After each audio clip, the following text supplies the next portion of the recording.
beloved City Mayor Sebastian Duterte. Mayong udto sa inyong tanan. Mga magandang araw din sa mga naka-live, mga taga Sub-Saharan Mindanao.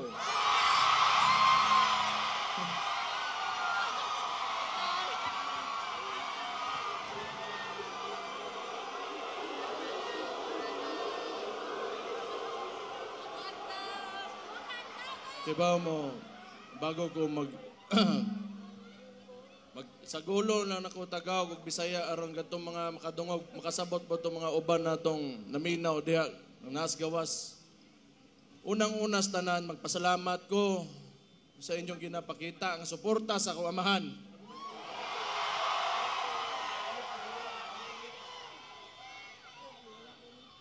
Naglagot lang ko sa inyo ha kay kada makita nako ang naong sa akong amahan bit-bit ninyo kahilakon ko.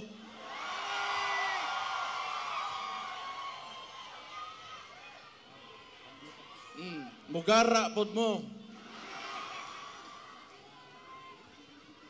Usob ko magpasalamat sa tanang Pilipino sa tibuok kalibutan na nagapakita og suporta kay PRRD.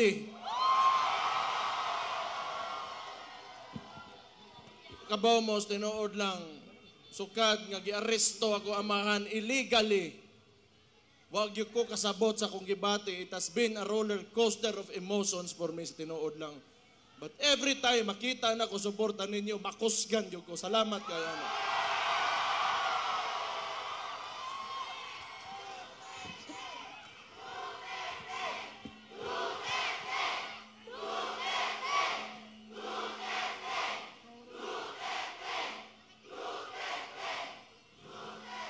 Siguro, gamiton ko ni nga nahimo kong vice mayor ninyo, mayor.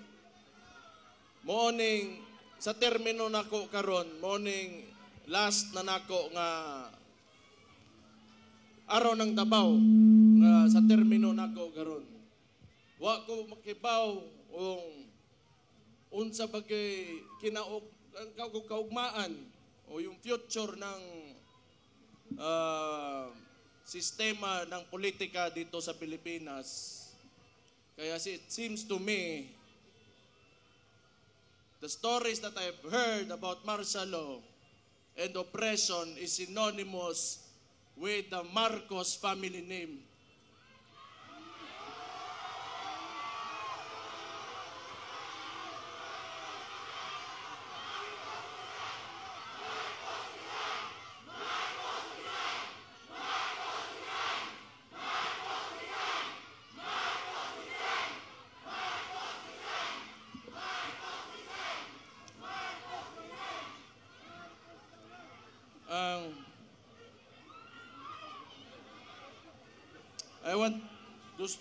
I will take this opportunity to tell Mr. Marcos how I feel about him. Mr. President Marcos, you will never be loved.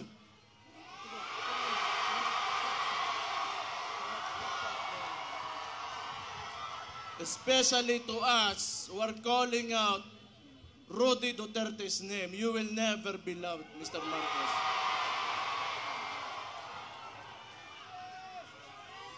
We will stand up and we will fight back.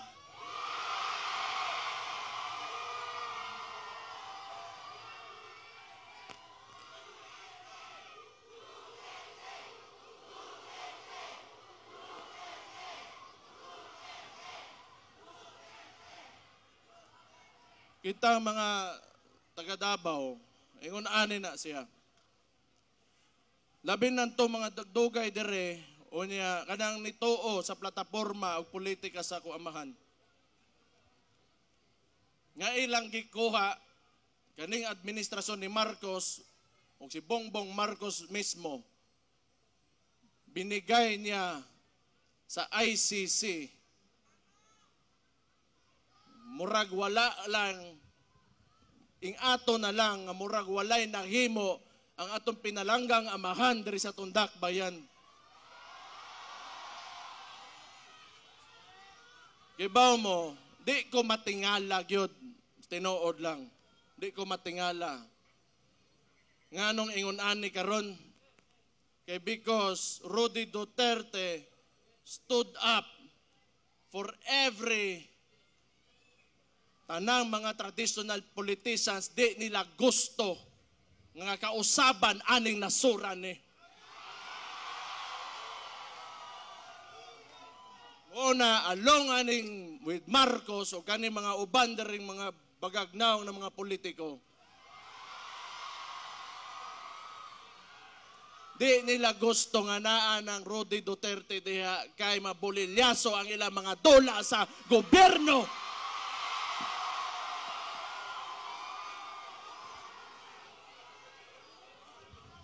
Gusto ko lang niingnon kay Bongbong Marcos.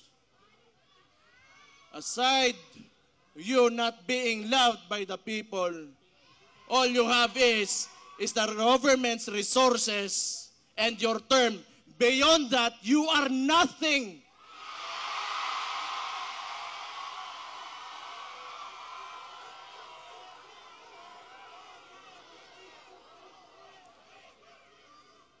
Kalimot oroy ang putang ina. Kita'y nagtabang sa iya makalingkod sa diha karon siyang ginalingkuran.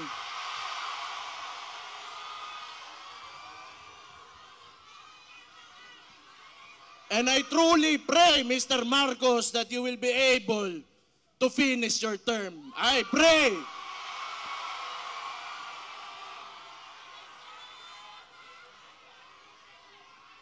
Di gyud ta matingala. Kay kung ang sabo para sa ilang para pampadugay sa oras sa trabaho, ang sabo sa atoa mudaot og mga pamilya, mga komunidad, og mga inosenteng kinabuhi.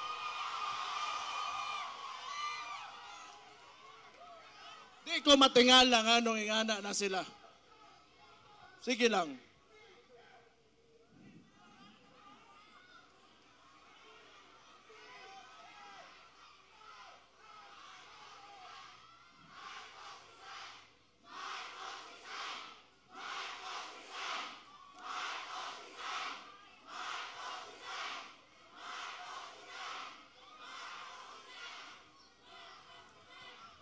Ibaw mo, si Rudy Duterte, nga nung naaresto siya, naasa diya karon sa ICC, kay ning barog siya sa iya mga tinuohan sa politika, nga tan-aw niya, mo'y makapasaka o makapalambo sa kinabuhi sa mga Pilipino. Okay ba mo, dili gini panahon nga magluya-luya ta. Dili ni panahon para magluya-luya ta.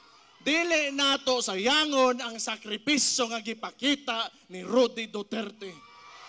Di gyud ni mahuman karon ug di na gyud ni mahuman.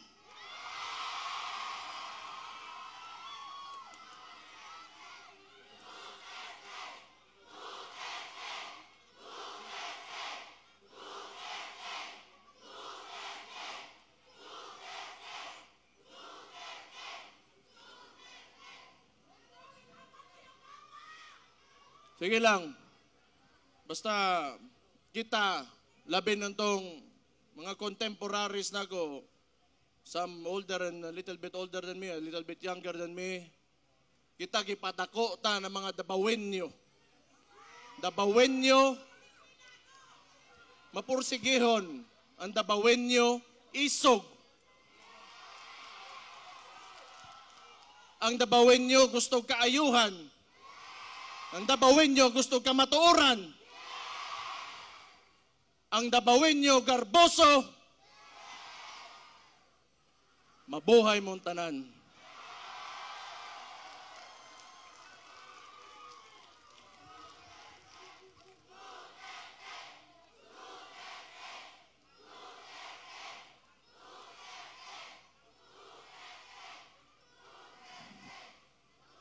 Basta ako, sige lang, paminaw na ko, gidaog-daog yung tagtaman yun karon, gitamak-tamakan yun ta.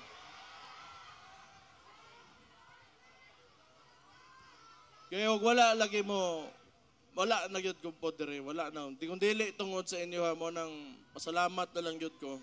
Ako usar ako kataw, anak ko sa ko amahan, pero dili ko gaingon ani mga istoryane, wa ko gaingon ani kay tungod anak ko dabawin nyo, kundili kay tungod Pilipino ko nga nitoo og usa ka presidente nga nangandoy nga makahimo sa nasod na kagustuhan o ganang makapahayag sa kaugmaon sa tanang Pilipino.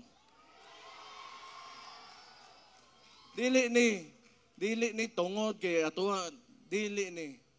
It's about us, the Filipino people. Unya, how a government treats his own.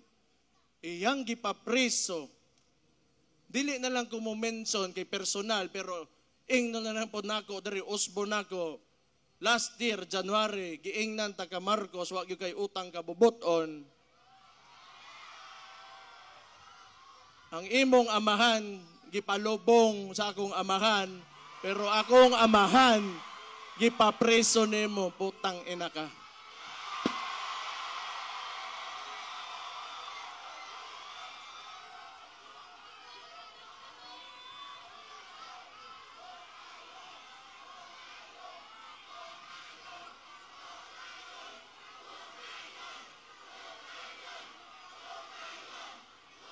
Ayaw, paginguna na.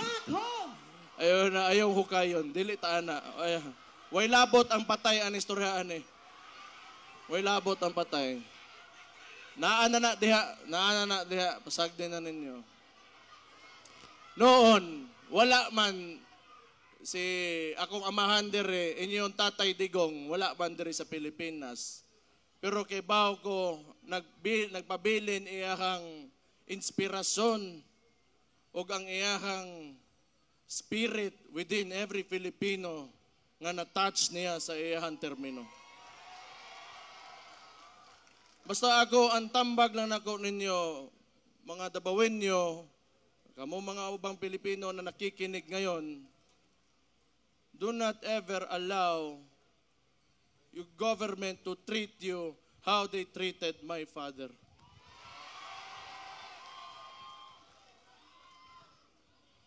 Usab, kabalo ko, busy mo ng mga tao, dagan mo laing buhaton, pero makita na ko, in behalf of our family, akong igsoon, duha ka igsoon, ako mga igsoon, tulo na ako ka igsoon, umama, tanan may mga Duterte, nga nagsakit karon tungod sa naitabo sa among amahan. Salamat kaayo, gyud sa inyo suporta. Salamat kayo sa inyo ginapakita. Wala na ko'y maingon sa inyo kung hanto dire na lang gyud men, to dire na lang me, pero sobra-sobra na kayo gipangita. Yung gipakita sa mua. Salamat kayo.